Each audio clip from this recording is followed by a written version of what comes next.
As NARPM broker owner approaches, we got some exciting stuff coming up. We are putting together this AI Pavilion. We're pulling the AI Alliance back together.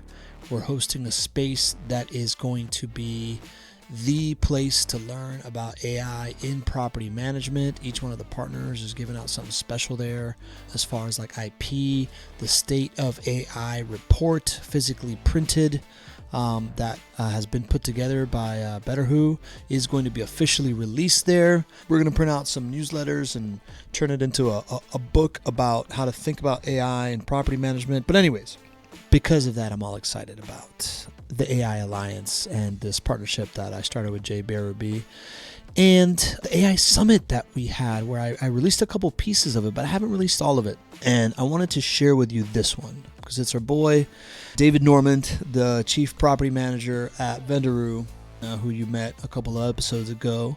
And, he put together this really awesome presentation about kind of the daunting task the technology has in front of it when it comes to maintenance. So explains it really well. What's been holding it back from really helping out with maintenance, how AI has changed currently, and how that means that you need to think about your purchasing decision when it comes to AI and the impact of AI on your maintenance department. So without further ado, we're welcoming him back, David Normand here.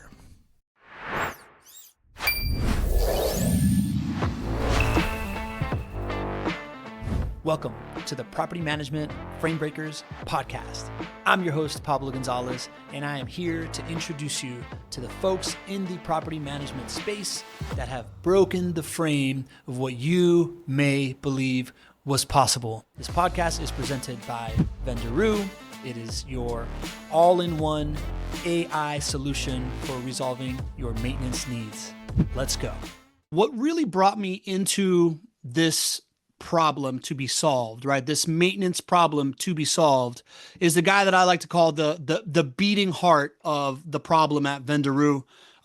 It's this guy right here, Dave Normand. He has been a property manager. He's going to tell you all the stuff that he's done, but just like his passion, his just like pissed offness at what we've had to deal with for so long is kind of infectious in the best of ways. And I he's love a sneaky good pain. I athlete, love but he's pain. also a great speaker, Dave. So I'm going to let you take it away, brother. Awesome, guys. Awesome. Appreciate it. Let's get set up here. Cool. All right. Awesome. Well, appreciate everyone's time today. I know there's been a lot of like stuff thrown at you guys about AI, right? And so I'm really not going to get into the technical stuff and of what all the AI does, but I really kind of want to share you guys a little bit about my journey as a property manager, and looking at where software kind of led us down in this whole maintenance experience that we deal with, right? And so just quick about me. I started off after the financial crash. I was looking for a new opportunity, and like most of us, I stumbled into property management. Me and a business partner, we got our first 80 doors from our first client, who was a really tough guy to manage. I still remember him. So Tony Roxo, if you're out there, I love you though, man. I appreciate the opportunity. And in 4 years, we grew that business to 550 doors from 80 in 4 years, right? So we had a lot of great success, and that opened up the door for me, actually to go work for a national company. There was a group out there that their name rhymes with Frankie Hay. They're a big mortgage government entity. And they had this huge portfolio of foreclosed rental houses, and they needed somebody to be able to manage those. And that was my first introduction into scattered site and national property management. And then from there, got the opportunity to work for several of these big REITs, these guys with 5, 10, 15, 20, 40,000 doors, building out maintenance logistics. I've done maintenance in every state except for North and South Dakota. So if there's anybody out there in North and South Dakota that needs maintenance done, I'll drive out there myself just to do it so I can check them off my list. I'm still trying to get those two states off my list, right?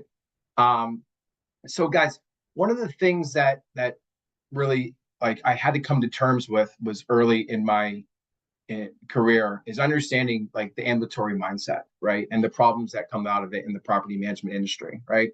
So we're in a business that functions a lot like 911, right? Like we call 911, we have 100% certainty that somebody's going to pick up and that a qualified person is going to arrive at our house and be able to triage the situation, help us or get us to a place that we need help, right? And we all know, though, that the bill that we'll get in 6 weeks after that experience, and in our industry, though, we're under tremendous pressure to do that at a fraction of the cost. Okay, right? The average bill in our industry, if you factor in all work types, hovers between regions somewhere between $450 to $650, right? And so there's this massive infrastructure that's needed to deliver this 911 mindset, right? Questions on 911 are welcomed because people are afraid. Questions in the property management space piss a lot of residents off because they're like, I pay rent. That's the answer that you need to all my questions, right? Get somebody out here to deal with this situation. And then, over the last number of years, we've seen this just rocket ship of expectations of delivery because of the power of Google reviews and what social media do, and how we're so afraid as property managers and really kind of handcuffed to that any error that we make is going to be publicly displayed, whether or not we're at fault or not, and that may impact our ability to close our next client, right? And so that's a huge part of this, right? So maintenance is impossibly sensitive, and I think we can all agree with that here as property managers. And what motivated me to actually join Vendoroo back in the day, when I saw that there was a team of people here that were trying to solve and figure this out. So when I joined, like one of the big things I think we all share is that it's like, if it's not done like I do it, it will not work. And like this is like the fear of like AI, like across the board. We're control freaks. We're process driven nuts. We go into a restaurant and our significant others hate the fact that we are timing how long our food takes to date here. We're looking at the way that napkins are put down, and we're looking at lighting, and we're looking at process flows, and probably thinking, well, if I ran this restaurant, I would make all these changes. And my wife is usually like, Dave, just enjoy your steak, right? Like, it's time to shut the mind off. But that's what makes us great at this industry is we love process and we love solving problems, right? We're in that industry of solving problems. So quickly, I knew that in order to grow and to create that standard across the board, right? And Pablo made this little guy for me, right? I need a mini me, right? Like that's for sure. Like we need to find a way that like we're creating ourselves to be able to create this consistent standard across the board that when something comes in, we know that somebody is going to handle it just like us. Like how many of us in the property management industry have said, I'll just take it on. I'll just deal with it, right? I was the sole emergency guy on the phone call for 5 years when I was in my property management company because I didn't trust anybody else to handle the clients the way that I did, right? That's the sense of ownership that I have, and a lot of us have that same sense of ownership in our industry. So I'm going to tell you a little bit of story about the first OG that I tried to do, but I needed a super OG. And again, thanks to Pablo for these amazing visuals, right? So I needed my Vin Diesel guy. So I started off with one maintenance coordinator, and that grew to 2 maintenance coordinators, 3, 4, 5, 6. And guys, at one time in my career, I had 25 maintenance coordinators that I was working with. And instead of putting myself in an office, I knew that in order to manage them effectively, in order to have control, I actually got cubicles that were short, and I put my desk in the middle, and I was like the first AI. Like people could just raise their hand, and I would run over and answer the question. Somebody says, I need help writing an email. I'd run over and do it. Somebody needed help on a phone call. But just like anything we know with human effort, I was fried. I had to be on 24/7. I couldn't get sick. And so there was the limitations of the success of the company, and the success of that was not only dependent upon me, but maintenance coordinator number two quit, as Aaron was talking about earlier, and I had to start the process back over. And a lot of times it was really hard to build up the energy to want to do that, and that's just me being human, right? You were trying to feed the people that you felt were the most higher operators, and it was hard to distribute your energy to everybody across the table. So as we're thinking about AI in what it means to us, I think it's good for us all to begin to understand the mindset of AI, right? Like AI is not this out of the box solution. And what AI is doing for us is it's going from being, from the hub to the teacher, okay? And we have to begin to understand that as we're growing, and you'll see later on the slides of where how this has impacted us in our ability to growth, that AI is allowing us to be able to create that standard and to create that energy and to create that context shift to know that if it's teaching a new person or if it's teaching a seasoned person or if it's guiding somebody, it can be that person that I couldn't be for everybody, right? And that's what really excited me when I first was getting introduced to AI and getting introduced to Vendoroo, to understanding that this was a personal problem for me that I was excited about solving. And I know so many people in the property management industry that I was rubbing elbows with or being at conferences with, were on phone calls during a conference out by a pool or dealing with these same issues with me, that hopefully technology would help us be able to bring in work-life balance into our businesses. Okay. So AI is going to make it different for us in the property management in this time, right? We're going to talk about, what felt short and from a SaaS point of view, what needs to happen, how you'll do it, and what it will feel like for you ultimately at the end, right? So where I realized in the growth is where SaaS was falling short for me. And I think a lot of us are experiencing these same things as we heard from some property managers that were on here before, right? Context. Out of the box softwares, some of them were built for maintenance, some of them were not.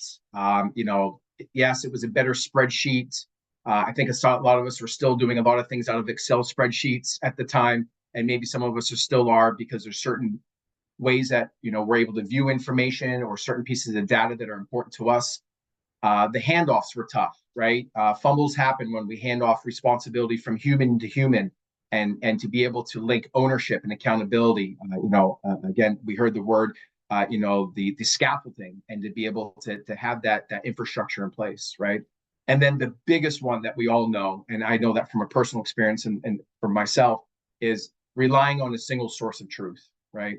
If your head maintenance coordinator quits, or if you're having an off day, or if you want to go on vacation, your phone's on, right? And that was a pain point that I always knew. I never really took a real vacation. If I did, it was like a monumental step to be able to turn my phone off for a week, because we know how reliant our systems are on human context and all the stuff that we're holding up inside of our heads.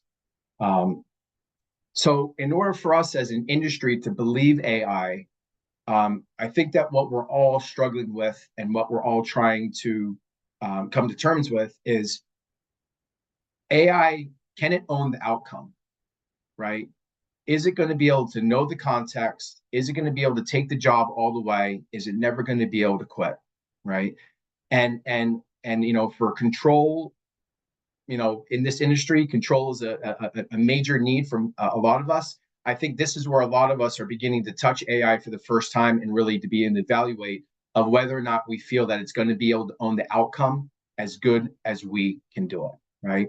And I got to tell you, it's getting exciting that it's progressing and it's really starting to show that it has the capabilities to do that, as we're hearing from our partners that are working with us and from other great testimonials, that AI is stepping up to the plate. And I think a lot of us are happy because that means some really good things for us, down the road. Another piece that we all need to understand, guys, is that at Vendoroo, we don't call the people that join up with us clients, right? We see ourselves as a technology partner that's partnering with other individuals that are learning about AI, and we're all trying to jump on this train together.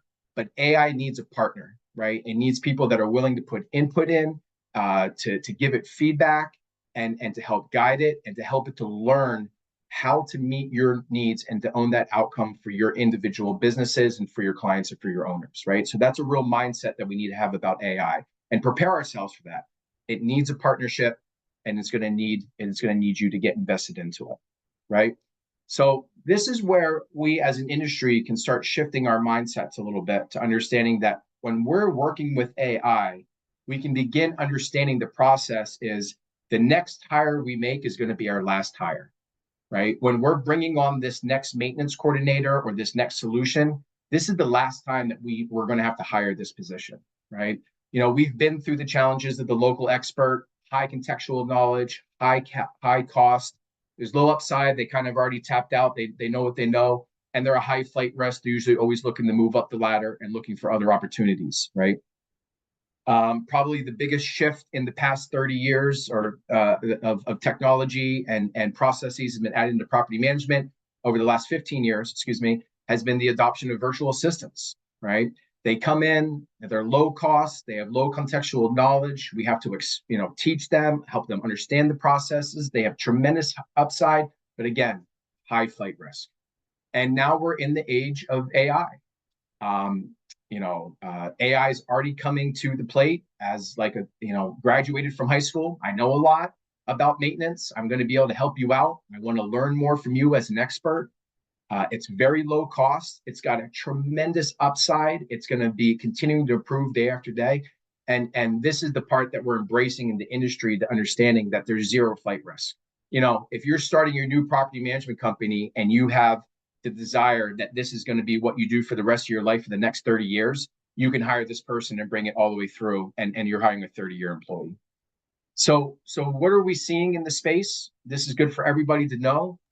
80 to 85% of work orders don't need you. Okay. They're routine, they're mundane, the AI can handle it, they're doing a great job, residents are happy, vendors are getting paid. And this is freeing you up for that. We see on the chat, and we heard people talking about, where's the human needed? The human isn't needed on the things that no one's seeing. The human is needed on spending on times they're having a real impact with our clients.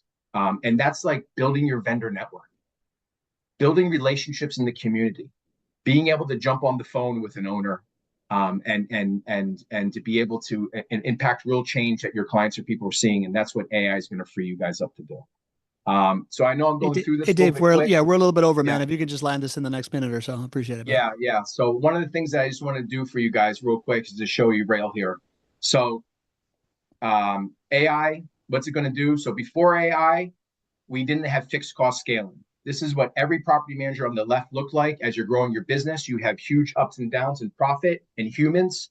And with AI now, it's going to be able just to lock us in. You know what your price is, and you're going to have consistent profitability and scaling of your businesses with zero disruption to your revenue. So I appreciate everybody giving me the opportunity. Love to chat with anybody. Thank you so much for the support. Appreciate it, Pablo. Dude, you're the man.